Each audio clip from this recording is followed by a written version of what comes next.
सभी से सादर जय जिनेन्द्र। आराध्य देव के श्री चरणों में वंदन। आज का सेशन हम शुरू करने से पहले गुरुदेव के मुखारविंद से नमस्कार महामंत्र सुन लेते हैं। पहले 20 मिनट।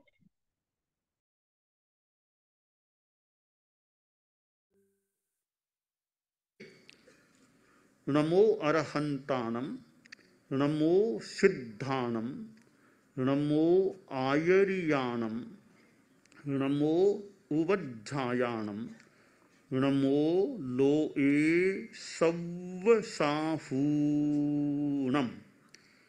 एसो पंचनमोक्कारो सव्वपावपणासनो मंगलाणं च सव्वेशिं पठमं हवइ मंगलम।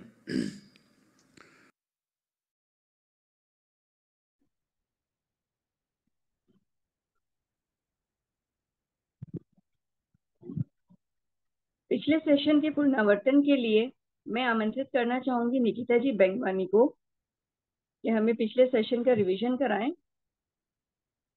निकिता जी। हाँ जी, जय जिनेन्द्र। आचार्य श्री महाश्रमण जी के चरणों में वंदन। पिछले सेशन में हमने जम्बू द्वीप में स्थित मेरू पर्वत के बारे में जाना था। मैं उसका क्विक रिकैप कराती हूँ। Garima ji, can you please share the PPT? Thank you.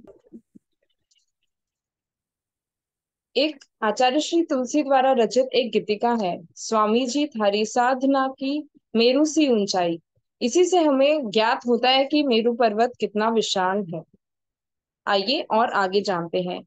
यह मेरू पर्वत मध्य लोक के असंख्य द्वीप समुद्रों के मध्य सबसे छोटा जो द्वीप है, जम्बू द्वीप, उसके बीचों बीच स्थित है। जम्बू द्वीप के महाविदय क्षेत्र में गाय की पूंछ के आकार का यह मेरू पर्वत विराजमान है। भूमि के नीचे यह 1000 योजन गहरा, ऊपर 99,000 योजन ऊंचा और इसके ऊपर एक चोटी है जो 40 योजन ऊंची है। तो कुल ये 1,40,000 योजन की ऊंचाई का है।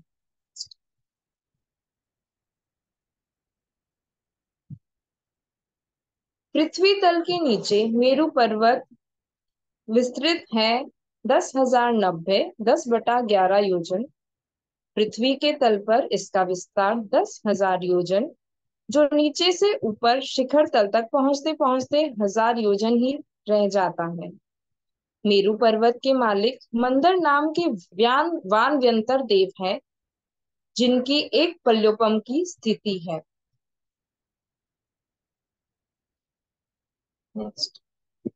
मेरू पर्वत 3 भागों में बांटा गया है और प्रत्येक भाग को हम कांड कहते हैं। पहला कांड यानी पृथ्वी तल से नीचे 1000 योजन, दूसरा पृथ्वी तल से ऊपर 63,000 योजन और तीसरा दूसरे भाग से ऊपर 36,000 योजन तक है।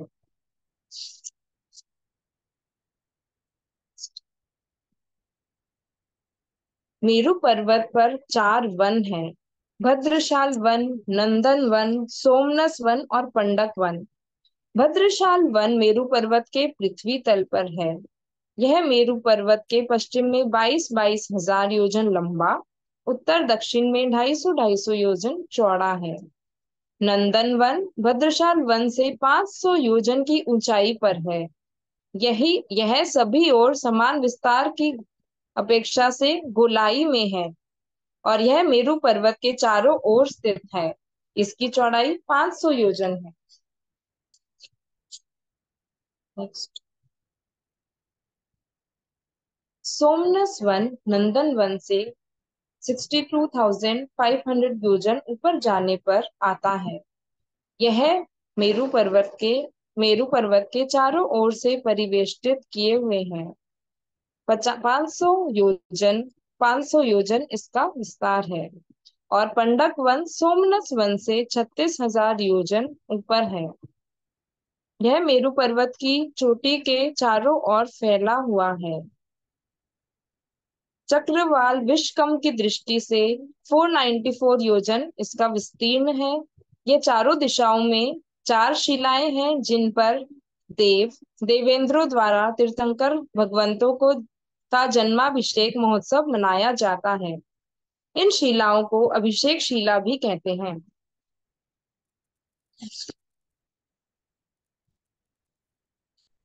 ऊपर मेरु पर्वत के ऊपर जो चोटी या चुलिका है वह इस पंडक वन के बीचों बीच है और यह 40 योजन ऊंची है। मूल में 12 योजन, मध्य में 8 योजन और ऊपर 4 योजन चौड़ी है। और यह मेरु पर्वत तीनों लोकों में फैला हुआ है। तो धन्यवाद। गरिमा जी, ओवर टू यू। धन्यवाद निकिता जी, इतना अच्छा रिकैप कराने के लिए हमें। अब हम आगे बढ़ते हैं आज के सेशन की ओर, जो कि काफी इंटरेस्टिंग होने जा रहा है। टॉपिक ही कुछ ऐसा है, महाविद्य क्षेत्र। मैं अनुरोध करूंगी रंजना जी से कि आज के सेशन की शुरुआत करें। रंजना जी। जी गरिमा जी, थैंक यू।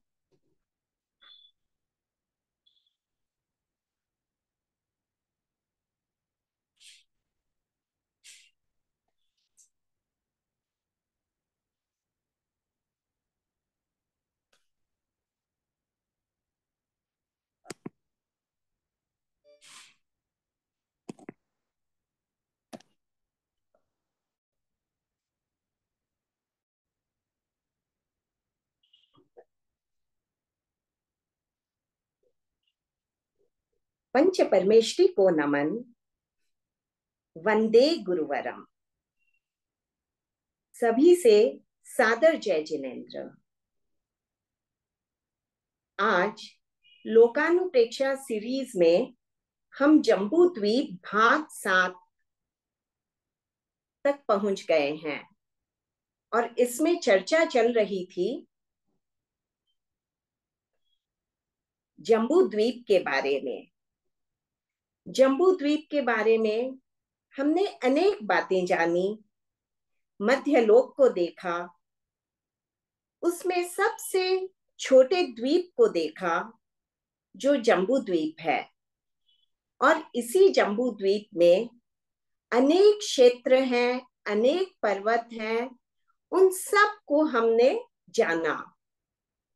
पिछले सेशन में हमने मेरु पर्वत पे चर्चा की थी और आज इसी में और आगे बढ़ते हुए हम महाविद्य क्षेत्र, एक बहुत ही इम्पोर्टेंट क्षेत्र और जो हम बार बार सुनते हैं,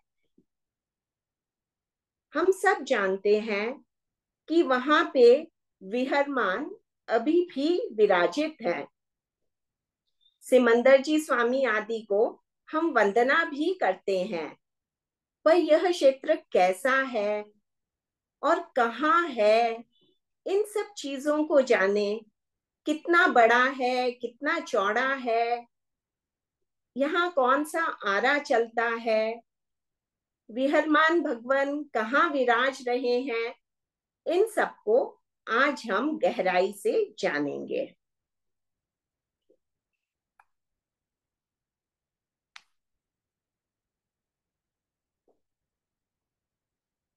महाविद्य क्षेत्र, महा, इससे हम लोगों को क्लियर होता है कि महाशब्द जहां लगा है, इसका मतलब हुआ कि यह बड़ा क्षेत्र है या महान क्षेत्र है। विदेह क्षेत्र पूर्व पश्चिम 1,00,000 योजन लंबा है और उत्तर दक्षिण दिशा में इसकी चौड़ाई 33,684 योजन 4 कला है। महाविद्य क्षेत्र निषद के उत्तर में और नीलवंत पर्वत के दक्षिण में स्थित है।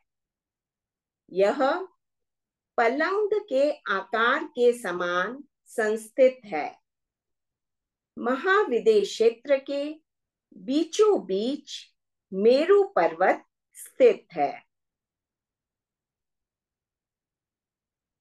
यह महाविद्य क्षेत्र जम्बू द्वीप का सबसे बड़ा क्षेत्र है। इसलिए इसे महाविदे कहा जाता है। वैसे तो इसका नाम विदेह क्षेत्र है, पर क्योंकि ये इतना बड़ा है, जो हम आगे इमेजेस में देखेंगे तब आपके ये सारी बातें क्लियर होगी। तो एक बार हम इसे सिर्फ पढ़ लेते हैं।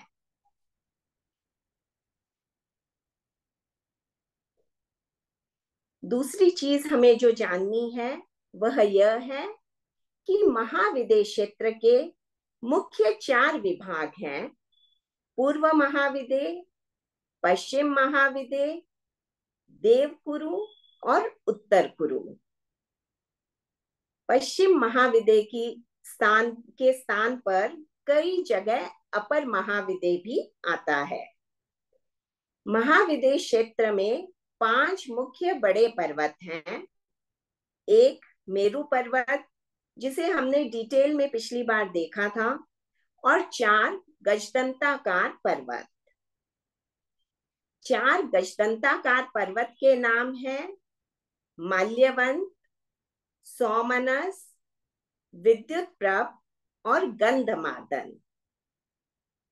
महाविदे क्षेत्र में 32 विजय है। तो यहाँ हमने जाना कि महाविदे क्षेत्र के मुख्य 4 डिविजन्स होते हैं या 4 पार्ट्स हैं।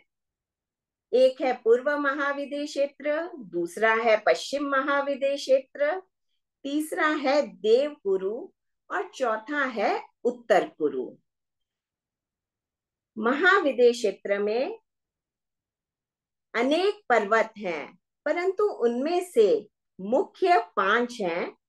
पहला है मेरु पर्वत, जो सिर्फ महाविदे क्षेत्र का ही मुख्य पर्वत नहीं, अपितु जम्बू द्वीप का भी मुख्य पर्वत है।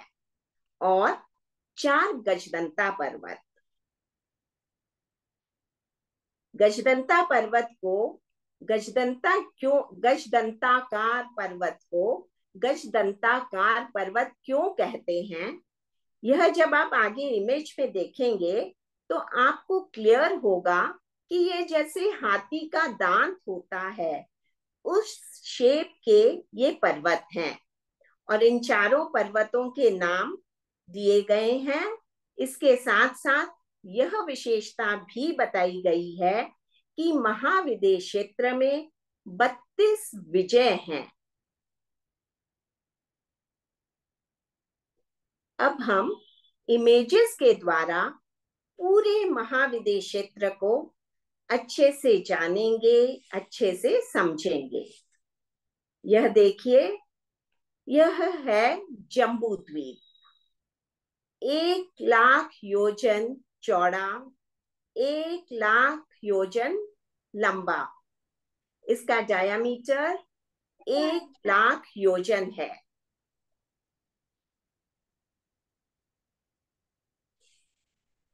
इस जम्बू द्वीप में जो सबसे बड़ा क्षेत्र है उसका नाम है महाविदे क्षेत्र। यदि हम जम्बू द्वीप को 3 इक्वल पार्ट्स में डिवाइड करें तो हमें पता चलेगा कि 1/3 से भी कुछ अधिक महाविदे क्षेत्र है। यह इतना विशाल है, इसलिए इसे महा कहा गया है। महाविदे क्षेत्र के चारों दिशाओं में क्या है, इसे जानते हैं। उत्तर में नीलवंत पर्वत है और दक्षिण में निषद पर्वत है, और इसके पूर्व और पश्चिम में दोनों ही तरफ लवण समुद्र है। इस प्रकार महाविदे क्षेत्र पूर्व और पश्चिम में लवण समुद्र से घिरा हुआ है और उत्तर और दक्षिण में नीलवंत पर्वत और निषद पर्वत से घिरा हुआ है। महाविदे क्षेत्र की उत्कृष्ट लंबाई 1,00,000 योजन है। और इसकी चौड़ाई 33,684 4/19 योजन है। इसे हम यूं भी कह सकते हैं 33,684 योजन और 4 कला है।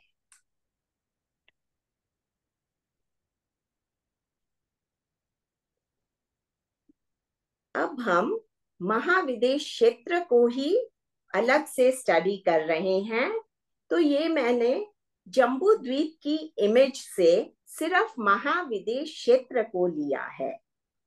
इस महाविदेश क्षेत्र के सेंटर में मेरू पर्वत है। 1,00,000 योजन का मेरू पर्वत,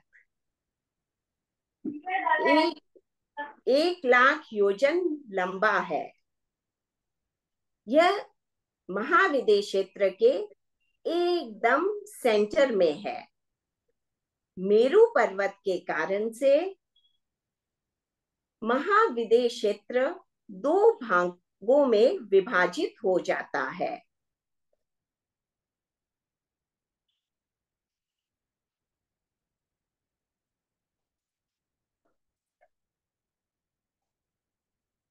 एक है पूर्व महाविदेश और दूसरा है पश्चिम महाविदेश। इस प्रकार मेरू पर्वत के कारण महाविदेश क्षेत्र 2 भागों में बंट जाता है।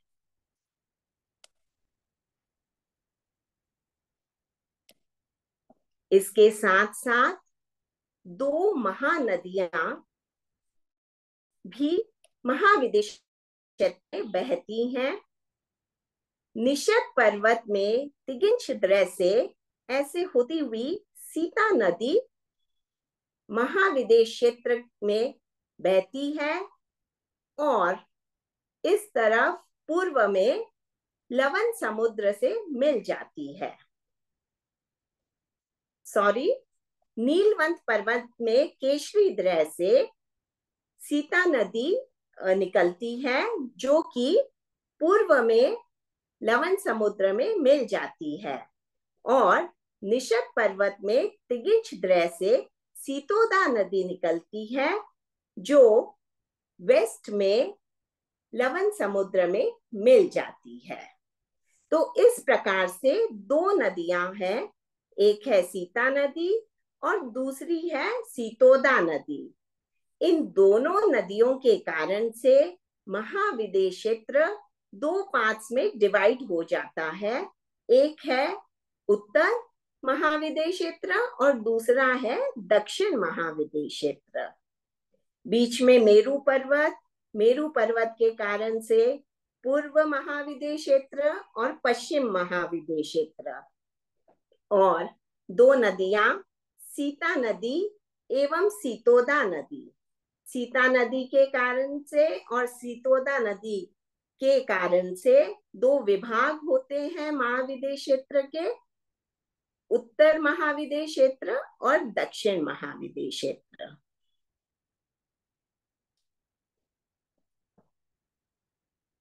महाविदेश क्षेत्र में 4 गजदंताकार पर्वत हैं। पहला 1 पर्वत, 2 पर्वत, 3 पर्वत और 4 पर्वत। यहाँ मेरू पर्वत है और यहाँ ये 4 पर्वत हैं।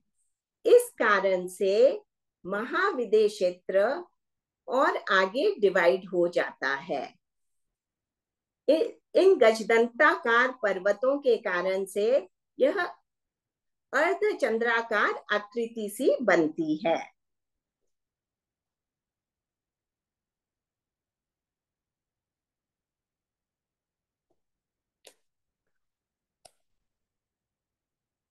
अब मेरू पर्वत के भूमि तल पर भद्रशाल वन है। हमने देखा ये 4 गजदंता पर्वत है और इसके साथ साथ यह भद्रशाल वन है। तो इसके इन सब कारणों से महाविदेश क्षेत्र के विभाग हो जाते हैं। यदि हम देखें तो देखिए, 1 विभाग, 2 विभाग, 3 विभाग और 4 विभाग, ये 4 डिविजन्स और हो जाते हैं। इस डिवीजन को हम नॉर्थ ईस्ट, ईशान या नॉर्थ ईस्ट महाविद्य क्षेत्र कह सकते हैं। इसको साउथ ईस्ट या दक्षिण पूर्वी विभाग कह सकते हैं।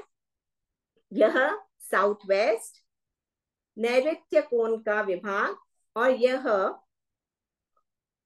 नॉर्थ वेस्ट वायव्य विभाग हो जाता है। तो इसे हम ऐसे कहते हैं कि यह पूर्वी उत्तर, उत्तर पूर्वी, यह पूर्वी दक्षिण या दक्षिण पूर्वी, यह दक्षिण दक्षिण पश्चिम और यह उत्तर पश्चिम विभाग है। तो इस प्रकार से ये 4 पार्ट्स हो जाते हैं।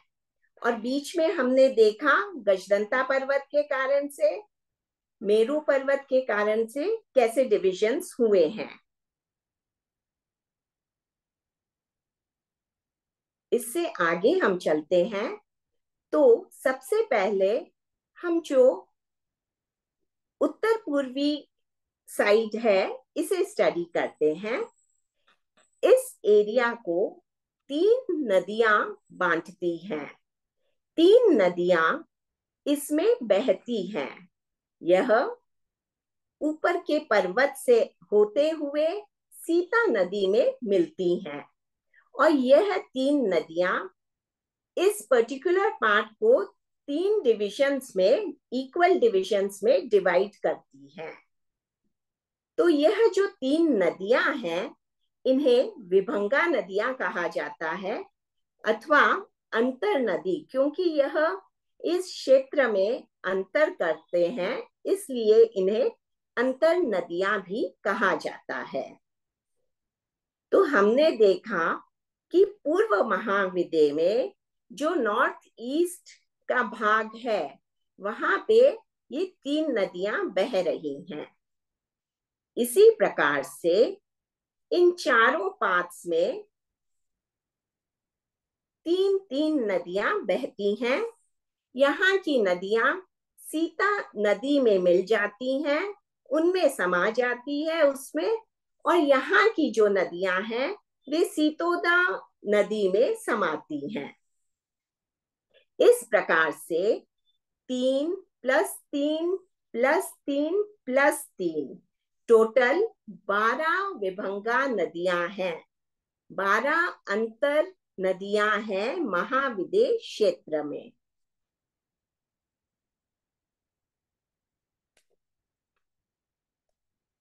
इसके बाद हम देखते हैं कि इन्हीं क्षेत्रों को आगे क्या चीज विभाजित करती है। तो वे है अंतर पर्वत। अंतर पर्वत इसलिए क्योंकि वह उस स्थान को विभाजित करते हैं, उसके बीच में आ रहे हैं। इन्हें वक्षस्कार पर्वत भी कहा जाता है। यह भी हम नॉर्थ ईस्ट में पहले देख लेते हैं। तो 1, 2, 3 और 4, इन 3 नदियों के से जो विभाजन हुआ है लैंड का, उनके बीचों बीच यह 4 पर्वतमालाएं चलती हैं और यह पूरे महाविद्य क्षेत्र में ऊपर उत्तर से प्रारंभ होकर नीचे सीता नदी तक चलती हैं। इसी प्रकार ये जो नदी है यह भी ऊपर उत्तर महाविद्य के जो उत्तर साइड है वहां से लेकर पूरा सीता नदी तक चलती हैं और फिर सीता नदी में समा जाती है। तो इस प्रकार से 4 पर्वत हुए, इन्हें वक्षस्कार पर्वत कहा जाता है। इसी प्रकार से जैसे नॉर्थ ईस्ट में वक्षस्कार पर्वत है, उसी प्रकार से बाकी के 3 में भी इसी प्रकार 4 वक्षस्कार पर्वत हैं।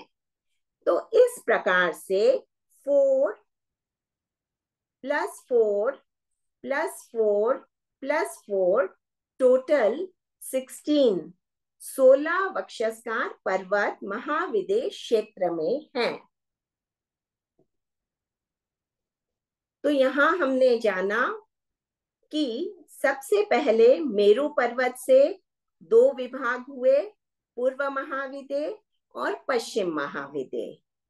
तत्पश्चात 2 नदियां हमने देखी, सीता नदी और सीतोदा नदी, जो महाविदेह क्षेत्र में बहती हुई पूर्व में और पश्चिम में लवण समुद्र में मिलती है। सीता नदी और सीतोदा नदी के कारण महाविदेह क्षेत्र 2 विभागों में विभाजित हुआ, उत्तर और दक्षिण। इस प्रकार से मेरु पर्वत के 4 पार्ट्स हुए। इसके बाद हमने देखा कि गजदंता पर्वत कैसे महाविदेह क्षेत्र को 2 और भागों में बांटता है, जो हम आगे देखेंगे। उन स्थानों के नाम वो देखा। और उसके बाद हमने जाना कि भद्रशाल वन के कारण से और आगे कितना विभाजन हुआ। इसके बाद हमने जाना कि लैंड जो हमारे पूर्व में है, पूर्व महाविदेह और पश्चिम महाविदेह है, वहां कैसी आकृति है। अब हम और आगे बढ़ते हैं और देखते हैं कि यह जो आकृति बनी है अंतर नदियों के कारण से और अंतर पर्वतों के कारण से, तो वहां पे जो लैंड है वह कैसा है, वह कौन सा है। इससे पहले हम देख लेते हैं कि अंतर पर्वत और अंतर नदी ये क्या है, और ये इन्हें अंतर पर्वत क्यों कहा जाता है, वक्षस्कार पर्वत क्यों कहा जाता है। एक विजय से दूसरी विजय के बीच में या तो पर्वत है या नदी है। 2 विजयों के अंतर में रहने के कारण इन पर्वतों को अंतर पर्वत कहते हैं एवं नदियों को अंतर नदी कहते हैं। अंतर पर्वतों को शास्त्रों में वक्षस्कार पर्वत नाम से पुकारा जाता है, क्योंकि ये सभी पर्वत अश्वस्कंद आकार के होने से आगे से ऊंचे, पीछे से झुके हुए नीचे हैं, इसलिए इन्हें वक्षस्कार पर्वत कहते हैं।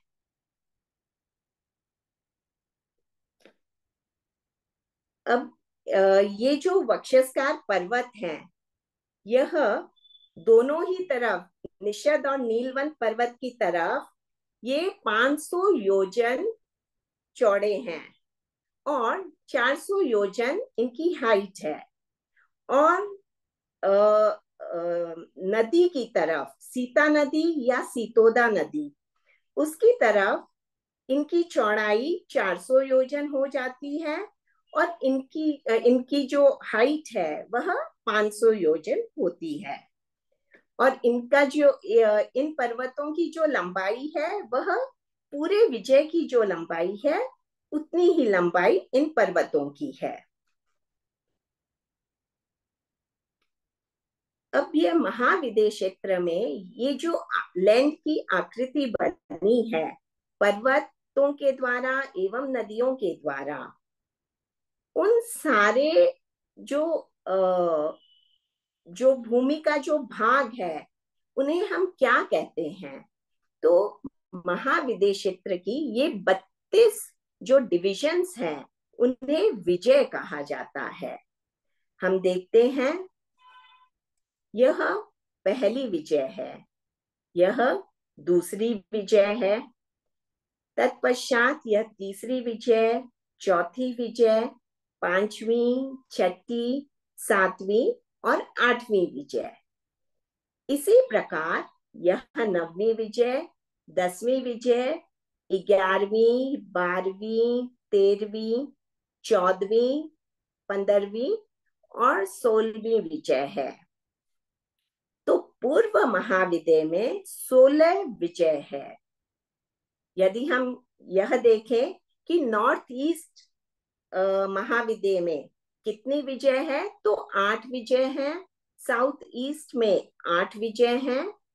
इसी प्रकार पश्चिमी महाविद्य में भी यह 17वीं विजय, ये 18वीं, 19वीं, 20वीं, 21वीं, 22वीं, 23वीं, 24वीं, 25वीं, 26वीं, 27वीं, 28वीं, 29वीं, 30वीं, 31वीं और 32वीं।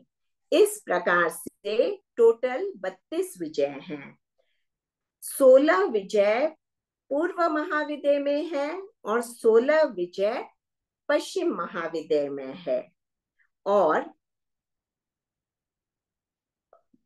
नॉर्थ ईस्ट महाविद्य, साउथ ईस्ट महाविद्य,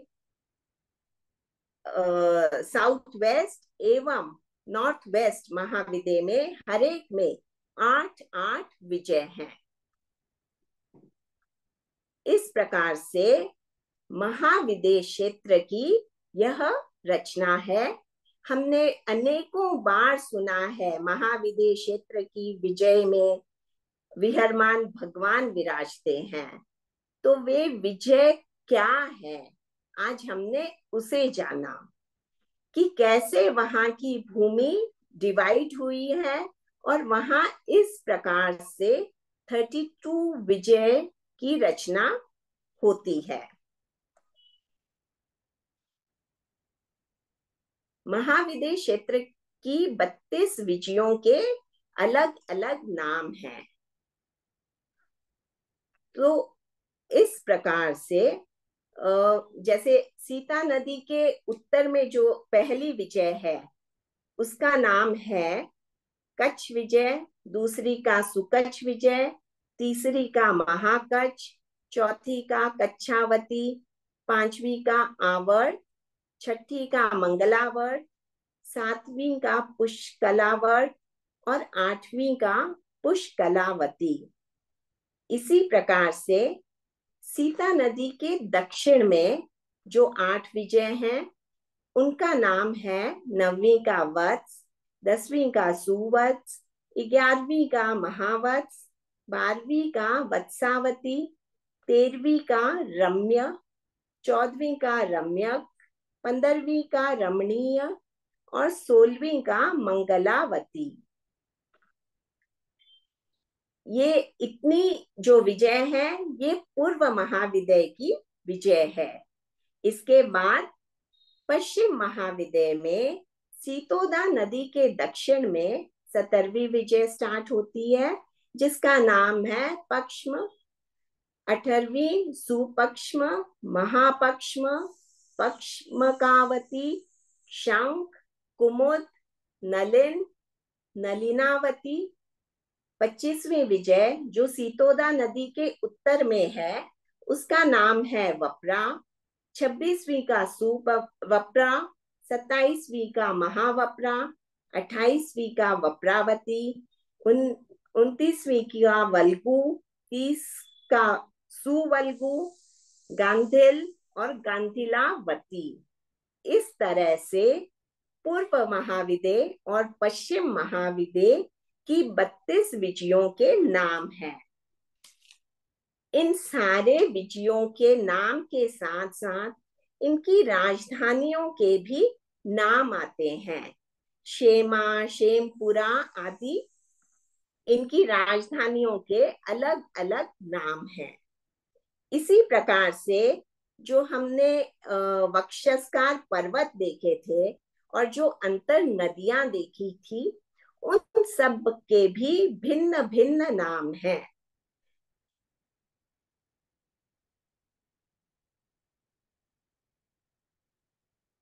अब हमने जो देखा था कि 4 गजदंता पर्वत हैं। तो इन गजदंता पर्वतों के कारण से जो क्षेत्र का विभाजन हुआ उन 2 क्षेत्रों को क्या कहते हैं? हमने अनेकों बार यह नाम सुना है, उत्तर कुरु और देवकुरु। यह 4 गजदंता पर्वत हैं और यह भद्रशाल वन है। इन गजदंता पर्वतों के कारण से और बीच में मेरू पर्वत होने से यह 2 भागों में विभाजित है। ऊपर के क्षेत्र को उत्तर कुरु कहा जाता है और नीचे वाले क्षेत्र को जो दक्षिण में है उसे देवकुरु कहते हैं। यह दोनों अकर्म भूमियां हैं। इन दोनों ही क्षेत्रों में यौगलिक रहते हैं और यह दोनों उत्तम कोटि की अकर्म भूमियां हैं। यहाँ अवसर पीढ़ी के प्रथम आर्य जैसा काल अवस्थित रहता है, हमेशा रहता है। तो काल चक्र में काल चक्र का जो अवसर पीढ़ी का प्रथम आर्य का काल है वैसा काल यहाँ रहता है। यौगलिक यहाँ उत्पन्न होते हैं एवं यहाँ का जो काल है वह अवस्थित एक जैसा हमेशा रहता है, चेंज नहीं होता। इसी प्रकार से यह जो 32 विजय हैं,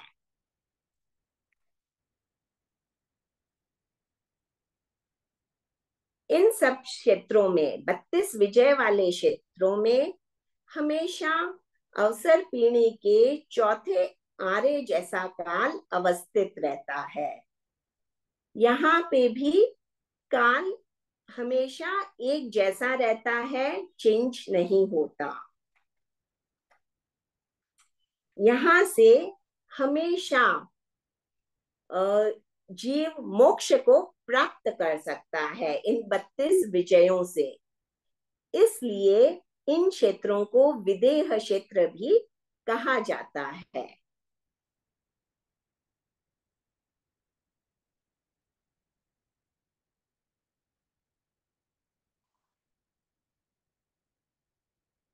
महाविदेह क्षेत्र में 4 गजदंताकार पर्वत हैं। इनके नाम हम देखते हैं। पहला पर्वत गंधमादन पर्वत है, दूसरा माल्यवन, तीसरा सोमनस, चौथा विद्युत प्रभ। यह 4 गजदंता पर्वतों के नाम हैं। तो इनमें से एक पूर्व महाविदेह की साइड जो नॉर्थ ईस्ट है उस महाविदेह की विजय के पास है। जो नीचे वाला है वह साउथ ईस्ट महाविदेह की जो 16वीं विजय है उसके पास है और यहाँ वाला साउथ वेस्ट की 17वीं विजय और ऊपर वाला जो नॉर्थ वेस्ट की 32वीं विजय है उसके समीप है, उसके पास है।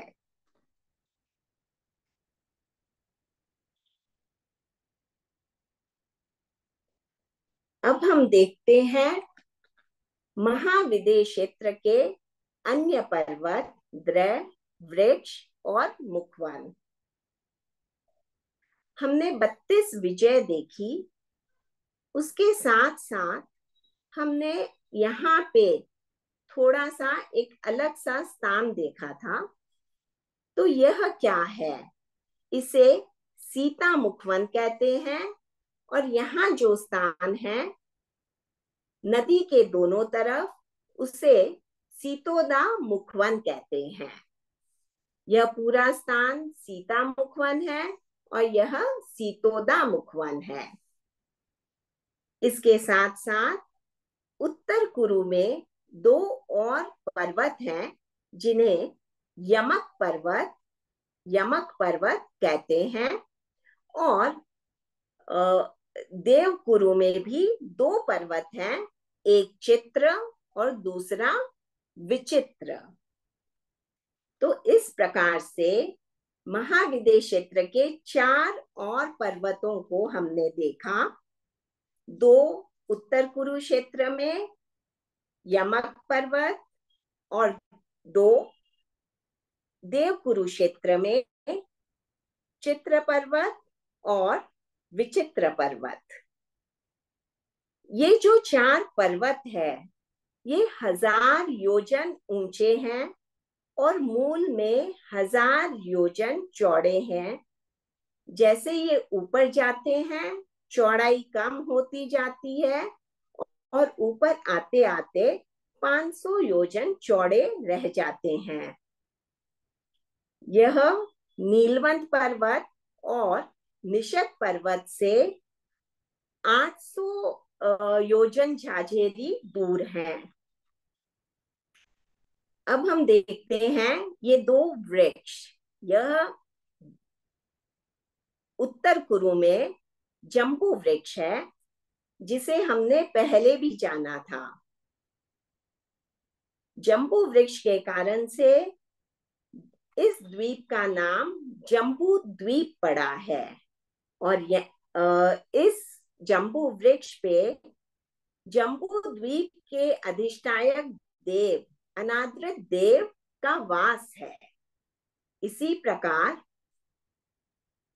देवपुरु में यह कूट शालमली वृक्ष है और इस वृक्ष के जो अधिष्ठायक देव हैं उनका नाम है गरुड़ देव।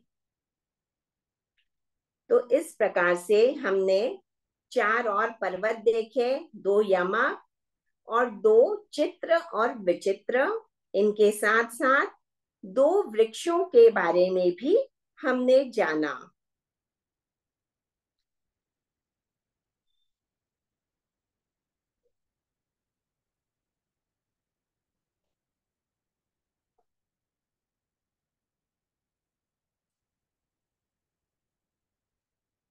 अब हम देखते हैं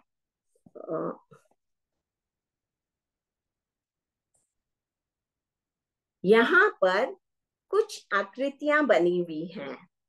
वैसे ही ऊपर भी कुछ आकृति सेंटर में आपको दिख रही होगी। यह जो है यह 5 द्रह हैं।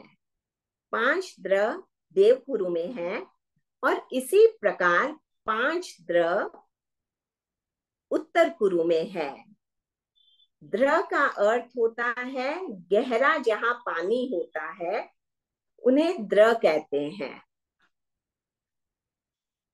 और यह नदियों के सोर्स भी होते हैं। तो यहाँ पे 5 द्रह है, यहाँ पे भी 5 द्रह है। इन 5 द्रह के दोनों साइड्स में, उसके ईस्ट में भी और उसके वेस्ट में भी 10-10 पर्वत हैं। 10-10 पर्वत हैं। तो इस प्रकार से इन 5 पर्वतों के ईस्ट में 10-10 पर्वत होने से 50 पर्वत हो गए। इसके वेस्ट में 10-10 पर्वत होने से 50 पर्वत और हो गए। तो 100 पर्वत देव कुरुक्षेत्र में हैं। इन्हें कंचनगिरी पर्वत कहा जाता है। इसी प्रकार से यहाँ के 5 ग्रहों के पूर्व एवं पश्चिम में 10-10 पर्वत हैं। तो इस प्रकार से 50 इस साइड और 50 इस साइड, टोटल 100 पर्वत हुए उत्तर कुरु में भी। तो इस प्रकार 100 पर्वत देव कुरुक्षेत्र में, 100 पर्वत उत्तर कुरुक्षेत्र में, टोटल कंचनगिरी पर्वत 200 हुए महाविदेश क्षेत्र में। तो हमने देखा महाविदेश क्षेत्र में 4 और पर्वत हैं, 2 यमक पर्वत और 2 चित्र विचित्र। इसके साथ साथ हमने 10 ग्रहों को देखा, 5 ग्रह देवकुरु में और 5 ग्रह उत्तर कुरु में। इसके साथ साथ इनके दोनों तरफ, इन ग्रहों के दोनों तरफ 10-10 पर्वत हैं जिन्हें कंचनगिरी पर्वत कहा जाता है। तो महाविदेश क्षेत्र में 200 कंचनगिरी, टोटल कुल पर्वत हैं। इसके साथ साथ हमने दो वृक्षों को जाना, जम्बू वृक्ष और कूटशालमली वृक्ष, और दो मुखवन जाने, सीता मुखवन और सीतोदा मुखवन।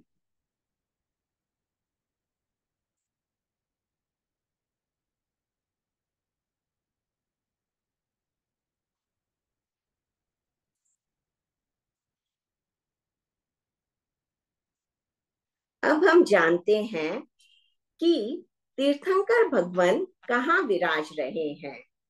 हमने जो सुना है कि विहरमान भगवान महाविदेश क्षेत्र में विराज रहे हैं, तो वे कौन सी विजय है जिसमें तीर्थंकर भगवान अभी विराज रहे हैं, विहरमान भगवान अभी विराजित हैं। पहली जो विजय है वह है 8वीं विजय। यहाँ सिमंदर जी स्वामी विराजित हैं। इसके बाद 9वीं विजय में, 24वीं विजय में और 25वीं विजय में जो पहले 4 विहरमान हैं, सिमंदर जी स्वामी, युगमंदर जी स्वामी, बाहु स्वामी और सुबाहु स्वामी, यह चारों ही विहरमान इन 4 विजयों में विराजित हैं।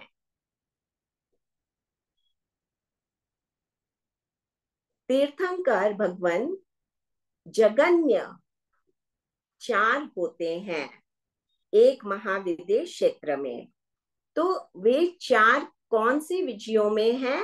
वह इन 4 विजयों में हैं, और उत्कृष्ट वे 32 विजयों में हो सकते हैं।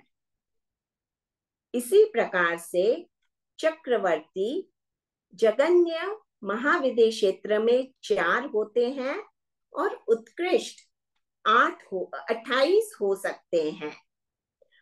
इसी प्रकार बलदेव, वासुदेव और प्रतिवासुदेव, वे भी जगन्य 4 और उत्कृष्ट 28 हो सकते हैं।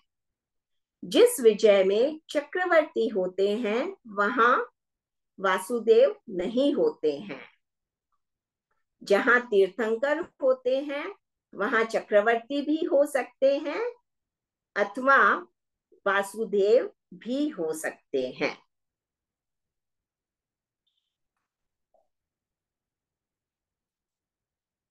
एक और चीज की ओर मैं आपका ध्यान आकर्षित करना चाहती हूँ, वह है पश्चिम महाविदेह की जो 2 विजय हैं वे अधोलोक में गई है। ये हमने अनेकों बार सुना है, पर ये कैसे गई है इसे जानते हैं। देखिए, पूर्व महाविदेह की जो भूमि है वह समतल है, परंतु पश्चिम महाविदेश क्षेत्र में 3000 योजन तक भूमि समतल है।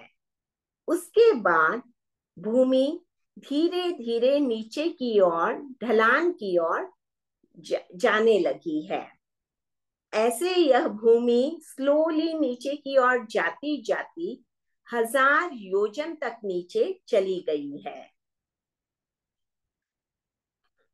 समतल भूमि से 900 योजन तक तिर्यक लोक है, पर उसके बाद अधोलोक प्रारंभ हो जाता है। तो यह जो 1000 योजन महाविदेश क्षेत्र नीचे गया है, वह 900 योजन तक तो वह विजय तिर्यक लोक में ही है, परंतु जो लास्ट का 100 योजन है वह अधोलोक में आता है। तो इस प्रकार से महाविदेश क्षेत्र तिर्यक लोक में भी है और अधोलोक को भी छूता है। अधोलोक में भी उसका कुछ पार्ट स्थित है। 25वीं और 24वीं जो विजय है उनका कुछ पार्ट अधोलोक में गया हुआ है। तो इसलिए अधोलोक में भी तीर्थंकर विहरमान भगवान हो सकते हैं, होते हैं। वहां चक्रवर्ती भी हो सकते हैं, वहां वासुदेव आदि भी हो सकते हैं।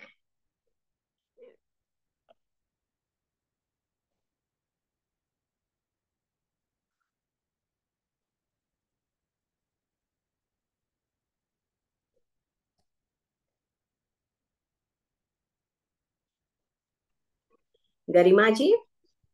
जी रंजना जी। जी, अब एंड करें इसे। ये तो आज हमें ज्ञात हो गया कि महाविदेश क्षेत्र की पुण्यवाणी अनंतानंद और सच में अद्भुत है, जैसे कि आपने बताया आज। जी क्वेरीज पे चलते हैं हम। उषा जी ने हैंड रेज किया हुआ है। जी। उषा जी, आप अनम्यूट करें अपने आप को। वो ना, जम्बू वृक्ष के देव कौन है? अनादृत देव। हाँ? अनादृत। अनादृत। ये जी। लिखा हुआ नहीं है नोट्स में। बहुत ओरल मतलब ये verbal में था। पहले वाले नोट्स में है। जम्बू द्वीप का जहाँ हमने स्टार्ट किया था ना, वहां वाले नोट्स में है। जब शुरू किया था ना लोग, अब तो लोग समझ में आ रहा है। फर्स्ट दो लेक्चर में तो आधा से ज्यादा समझ में ही नहीं आता, अब समझ में आ रहा है अच्छे से। ये थोड़ा सब्जेक्ट अलग है ना, तो आप टॉपिक्स भी मतलब इसकी इंटरेस्टिंग होती है, लेकिन आपका जैसे जैसे बेस बनेगा फिर आपको इंटरेस्ट आना शुरू होगा। और ये क्योंकि ये ग्रह, थोड़ा टॉपिक अलग है, नया है आप लोगों के लिए, और थोड़ा डिफिकल्ट भी होता है। इसमें मैथमेटिकल भी बहुत है, लेकिन वो मैं अभी यहाँ ले नहीं रही हूँ। तो ग्रह क्या है? वो ग्रह ये जैसे गहरा पानी होता है ना, उसे द्रव कहते हैं। और तो वहां वहाँ से नदियां भी निकलती हैं, उनका उद्गम स्थान होता है। और है ना, जैसे ना, पता नहीं ये क्वेश्चन पहले आया नहीं आया, पर मेरे दिमाग में आया कि इस फिजिकल बॉडी में कहाँ फिट होता है, वो नहीं समझ में आता है। क्या आप पुनः फिर से कहें? जो हम पढ़ रहे हैं ना, ये इस फिजिकल वर्ल्ड में कहाँ फिट होता है? ये देखिए आपको क्योंकि ये केवल ज्ञानी द्वारा भाषित है, तो हमें इसे आस्था से पहले पढ़ना है, उसके बाद हम इस पे रिसर्च कर सकते हैं। पहले अपनी चीज को अच्छे से जाने। अभी तक तो अपनी चीज को ही हम लोग नहीं जानते हैं कि हमारे आगमों में क्या लिखा हुआ है। उसके बाद आप और आगे बढ़िए और रिसर्च कीजिए और इसे और अच्छे से सबके सामने लाइए। नहीं, मेरा क्वेश्चन आंटी कि फिजिकल वर्ल्ड में कहाँ है ये सब? फिजिकल वर्ल्ड में आपको केवल ज्ञान प्राप्त करना पड़ेगा ना, तब हमें मतलब पूरी सब दिखता होगा चीजें ना दिखेगी। तुम्हारा जगह पे। हाँ, ठीक है। जी ओके।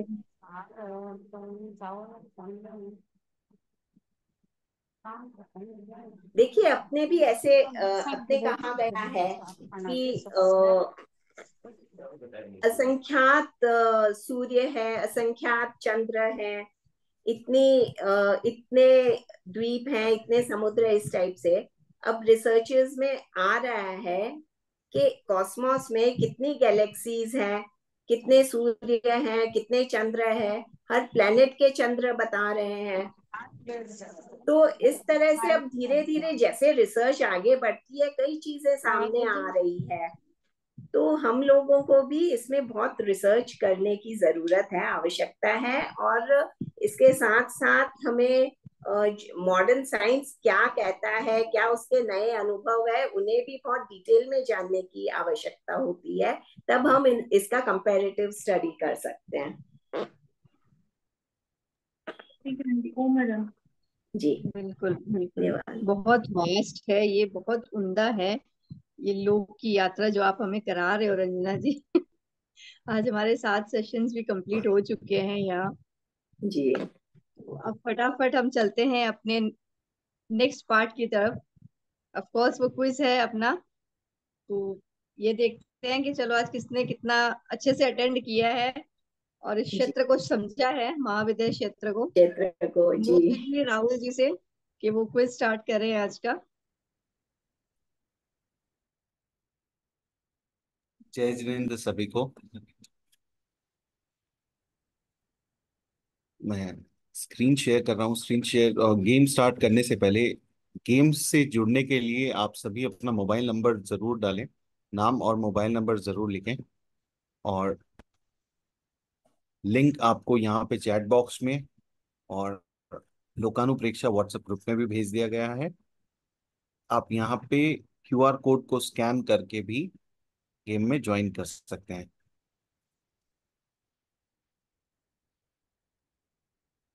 सभी पार्टिसिपेंट को अपने नाम और मोबाइल नंबर के साथ जुड़ना है। टोटल 9 रैपिड फायर क्वेश्चन है, 3 बोनस क्वेश्चन है। आज के लेक्चर एंड पुराने रिकैप के पर आधारित हैं ये क्वेश्चंस। फास्टेस्ट आंसर्स को डेफिनेटली मार्क्स बेटर मिलेंगे और कोई नेगेटिव मार्किंग नहीं है।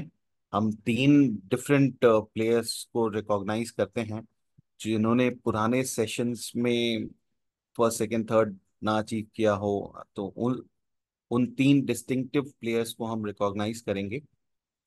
और 14 पार्टिसिपेंट्स हमारे साथ जुड़ चुके हैं। इसी के साथ हम आज का क्विज स्टार्ट करते हैं।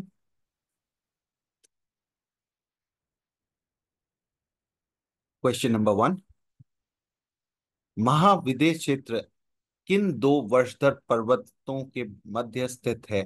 सिखरी और नीलवंत, हिमवान और महाहिमवान, सिखरी और रुक्मी, निशत और नीलवंत। निशत और नीलवंत करेक्ट आंसर है और 9 पार्टिसिपेंट्स ने करेक्टली आंसर किया है इसको। हम चलते हैं अगले क्वेश्चन की तरफ। अगला क्वेश्चन, महाविदेश क्षेत्र के मुख्य कितने विभाग हैं? 1, 7, 4 या 10? महाविदेश क्षेत्र के मुख्य कितने विभाग हैं? 4 विभाग है। 14 पार्टिसिपेंट्स ने करेक्टली आंसर किया। ओ मरम आप सभी को। अगले क्वेश्चन पे चलते हैं। अगला क्वेश्चन आपकी स्क्रीन पर। जम्बू द्वीप के महाविदेश क्षेत्र में कुल कितनी विजय हैं? 5, 20, 6, 32? जम्बू द्वीप के महाविदेश क्षेत्र में कुल 32 विजय हैं। 14 पार्टिसिपेंट्स ने करेक्टली आंसर किया है। ये हम देख सकते हैं ज्यादा से ज्यादा पार्टिसिपेंट यहाँ पे बहुत करेक्टली आंसर कर रहे हैं। आज का सेशन सच में बहुत ध्यान से सुना है सभी ने। और अगला क्वेश्चन, जम्बू द्वीप के महाविदेश क्षेत्र में कितनी विभंगा नदियां हैं? आपको नंबर लिखना है। जम्बू द्वीप के महाविदेश क्षेत्र में कितनी विभंगा नदियां हैं? 12 विभंगा नदियां हैं। 4 पार्टिसिपेंट ने करेक्टली इसको आंसर किया। रंजना जी, मैं आपसे रिक्वेस्ट करूंगा इस पे थोड़ा सा प्रकाश डालें यहाँ। जी,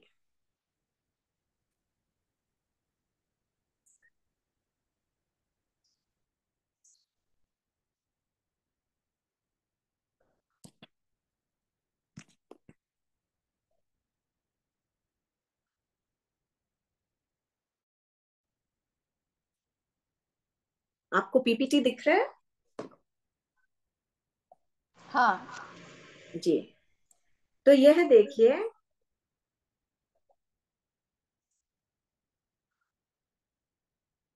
यह 3 विभंगा नदियां हैं। इस क्षेत्र में 3 विभंगा नदियां बह रही है। जो नॉर्थ ईस्ट महाविदेश क्षेत्र है उसमें 3 विभंगा नदियां बह रही हैं। इसी प्रकार से 3 विभंगा नदियां इस क्षेत्र में, 3 इसमें और 3 इसमें, तो टोटल 3 + 3 + 3 + 3 टोटल 12 होती है। इसी प्रकार से पर्वत हैं, 4 पर्वत इस क्षेत्र में हैं और इसी प्रकार बाकी के 3 क्षेत्रों में भी 4-4 वक्षस्कार या अंतर पर्वत हैं।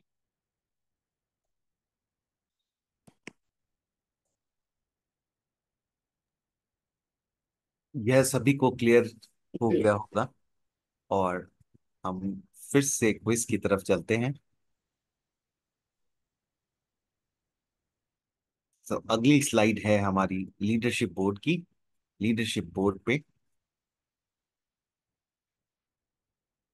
सबसे ज्यादा करेक्ट आंसर और जल्दी आंसर के साथ सुमन जी जैन 192 पॉइंट से अहेड हैं। प्रेम जी और कुसुम जी बैद सेकंड एंड थर्ड पोजीशन पे हैं। भारती जी भी थर्ड पोजीशन पे हैं।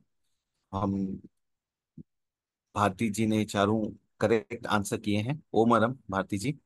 और अगला क्वेश्चन आप सभी के स्क्रीन पर। जम्बू द्वीप के महाविदय क्षेत्र में कितने वक्षतार पर्वत हैं? 16, 5, 7, 11।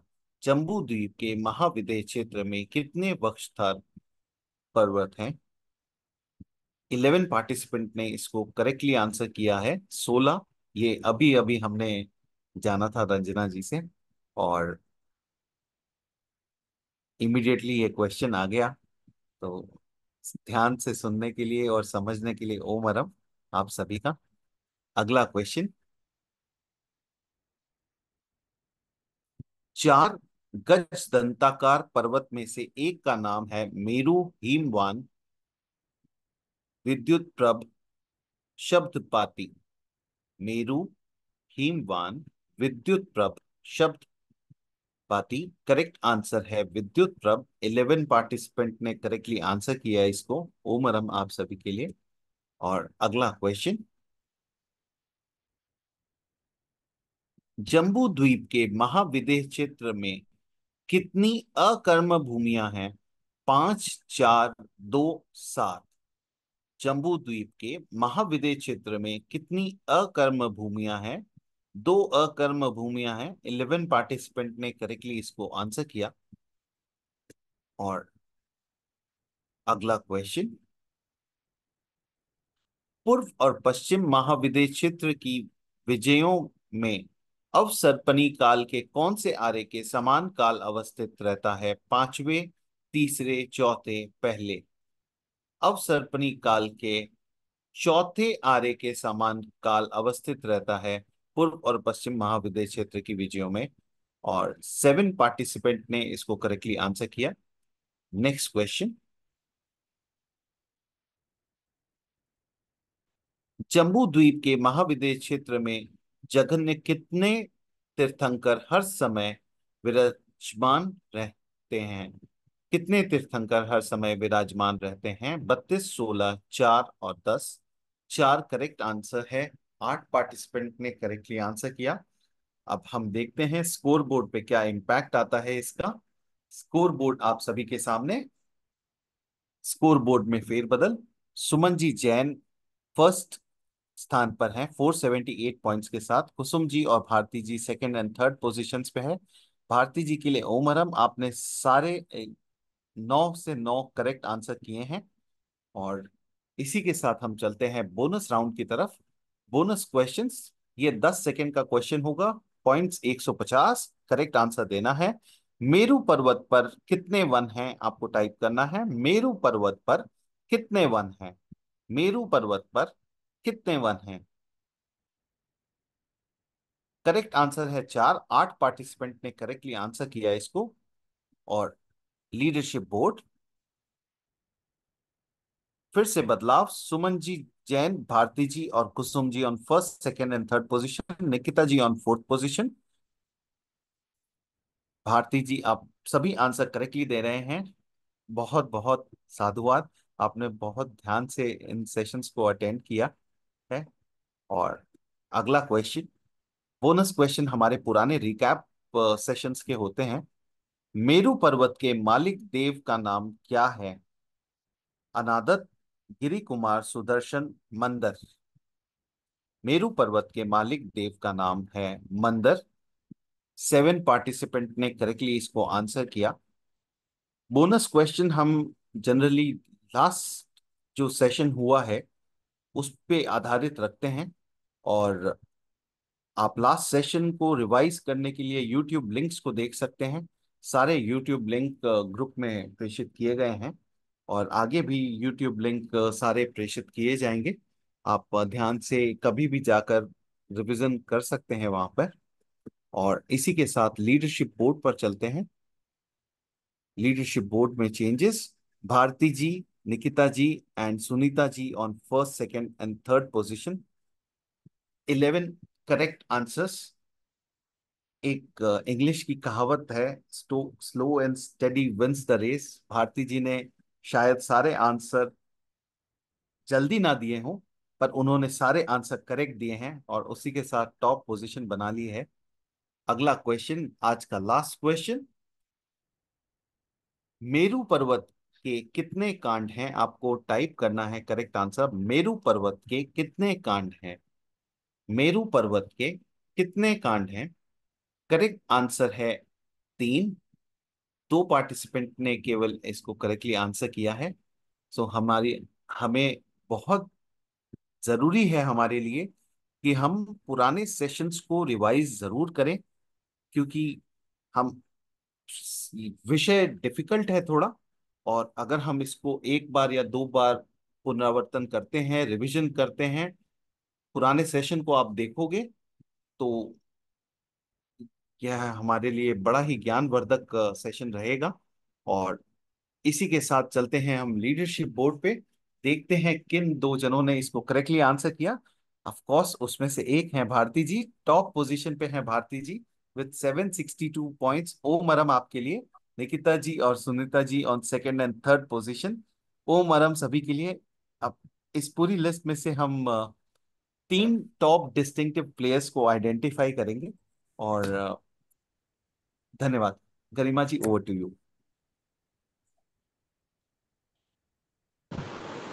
ओम हरम। ओम आरम सभी पार्टिसिपेंट्स के लिए कि सबने इतने अच्छे से अटेंड किया आज का सेशन। ओम आरम राहुल जी के लिए इतना अच्छा अटेंड करवाने के लिए। हमें क्विज इस सेशन का तो रिकैप हम करते ही हैं, और साथ ही साथ बोनस क्वेश्चंस के थ्रू हम पिछले सेशन का भी हमारा रिकैप अच्छे से हो जाता है। तो आगे बढ़ती हूँ। आभार ज्ञापन के लिए बुलाना चाहूंगी रतन जी लोढ़ा को। रतन जी। धन्यवाद गरिमा जी। सभी को सादर जय जिनेन्द्र। आज हमारा लोकानु परीक्षा का 7वां सेशन था और इसमें हमने महाविद्यालय क्षेत्र के बारे में जाना। तो इसको सबसे पहले आज के सेशन के ऑर्गेनाइजेशन के लिए सबसे पहले धन्यवाद गरिमा जी को, जो इतने अच्छे से इस सेशन को ऑर्गेनाइज कर रही हैं। और ये 7वां सेशन आज बिल्कुल अच्छे से कंप्लीट हुआ है। उसके बाद मैं आभार ज्ञापन करना चाहूंगा निकिता जी का, जिन्होंने हमारे को पिछले सेशन का रिवीजन कराया और जो बोनस सेशन है उसके आंसर्स देने में सभी को उसमें जरूर हेल्प हुई होगी। और उसके बाद मैं आभार ज्ञापन करना चाहूंगा हमारी ट्रेनर रंजना जी का, जो कंटिन्यूअसली वीक आफ्टर वीक हमारे लिए सेशन कर रही हैं और हर मंडे उन्होंने हमारे लिए डेडिकेट कर रखा है। और जिस तरीके से वो डायग्रामेटिकली और अच्छे से चीज़ों को एक्सप्लेन करती है, उससे कॉन्सेप्ट बहुत अच्छे से क्लियर हो जाता है। तो रंजना जी का बहुत बहुत आभार। और सेशन का सबसे इम्पोर्टेंट पार्ट जो एंड है, वो राहुल जी जो क्विज ऑर्गेनाइज करते हैं, which is a motivation and also helps us in concentrate during the session, क्योंकि उसी से क्वेश्चन होते हैं तो हमारा पूरा इंटरेस्ट बना रहता है। राहुल जी का भी धन्यवाद। और टीपीएफ दिल्ली का भी बहुत बहुत धन्यवाद, जो इस टाइप के सेशन ऑर्गेनाइज कर रही है और सभी में एक उन्होंने रुचि बना रखी है। एंड पार्टिसिपेंट्स का भी बहुत बहुत धन्यवाद, जो अपने मंडे वर्किंग डे में बिजी शेड्यूल में से टाइम निकाल के ये सब सेशन अटेंड करते हैं। सभी पार्टिसिपेंट्स का भी बहुत बहुत धन्यवाद। आप लोग का भी बहुत बहुत धन्यवाद, इतना टाइम दे के हम लोग को सिखा रहे हैं। सीख रहे हैं धीरे धन्यवाद धीरे कुमार जी। करके, बस थोड़ा सा जल्दी जल्दी में वो हो जाता है। ठीक है, आप लोग का भी बहुत बहुत धन्यवाद। फिर तो जोश में बहुत बहुत आभार। बहुत बहुत आभार भी आपको आप समझ में सबका, आ और रहा है? रंजना जी तो का तो आपको सबसे पहले। डायग्राम से दिखा रही हूँ, जो इमेजेस से, तो आप लोगों के क्लियर हो रहा है? हाँ हाँ, क्लियर हो रहा है, धीरे धीरे हो रहा हाँ है। जी। इसे एक दो बार अगर आप और रिवाइज कर लेंगे ना, तो आपका बहुत पक्का हो जाएगा। हाँ और सभी रंजना जी, सबके पार्टिसिपेंट्स जिन्होंने सबके क्विज, चेहरे पे खुशी दिख रही है जिस तरीके से सबने कैमरा ऑन किया है। Everyone seems very happy to see everything. हाँ, सीखने को मिल रहा है ना, सीखने को जी मिल रहा है। पढ़ते थे ऐसे, पहले पढ़ा हुआ है तो याद भी नहीं रहता है, ऐसे करने से सीधे कुछ मिस्टेक हुआ तो वो दिमाग में वापस आ जाएगा कि हम 3 कांड रहेगा, अब 4 की जगह 3 कांड है। जी बिल्कुल। और सभी पार्टिसिपेंट्स के लिए जिन्होंने क्विज में पार्ट लिया है और इतने अच्छे से आप लोगों ने मतलब एकाग्रता से सुना भी है इसे और रिप्लाईज भी इतने करेक्टली दिए हैं ना, तो हाँ, क्विज के कारण ही ध्यान से सुन रहे हैं, नहीं ओम तो अरम। स्कूल में देख लेते हैं। क्विज के कारण ही ध्यान से सुन रहे हैं, मेन बात तो वो हो रही। अरे क्विज में आए तो बीच बीच में बात भी कर लो, चलो जूम मीटिंग चल रहा है बात भी कर लो, लेकिन क्विज है इसके लिए ज्यादा जी ध्यान से सुन रहे हैं। जी आपके लिए और हम तो जोश में ओम मैडम इतना टाइम दे रहे हैं हम लोग सबके लिए। जी ओम राम, ओम राम। मैं सबसे अनुरोध करना चाहूंगी कि अपने अपने वीडियोस एक बार ऑन कर लीजिए, एक क्विक पिक ले लेते हैं हम, आई मीन क्विक क्लिक ले लेते हैं। सभी पार्टिसिपेंट्स जितने भी आज हमारे मौजूद हैं यहाँ पे, निकिता जी, मधु जी, मंगला जी,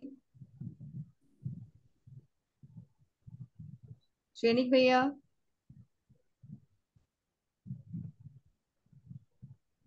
okay, on the count of 3, 3, 2, 1, 1 minute, okay.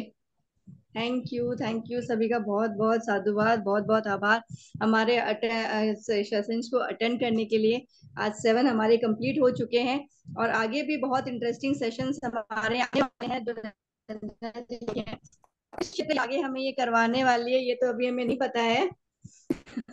तो सुधा जी आप शायद कुछ कहना चाह रहे हैं, आपकी आवाज आ नहीं रहे आ रही हैं। है।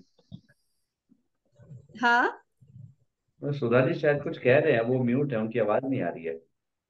बुक्स बहुत अच्छी है सब चारों। धन्यवाद धन्यवाद। जी तो आज मासी सा आज ठीक का है। सेशन हम कंक्लूड करते हैं। जी सुधा जय जी, जिनेन्द्र, कृतज्ञोस्मि, जय जिनेन्द्र, ओम आराम। Next Monday same time same place same link फिर मिलते हैं हम। जय जिनेन्द्र। कृतज्ञोस्मि, श्रेणी भैया, जय जी जिनेन्द्र। जय सभी जिनेन्द्र। से सादर जय जिनेन्द्र। जय जिनेन्द्र।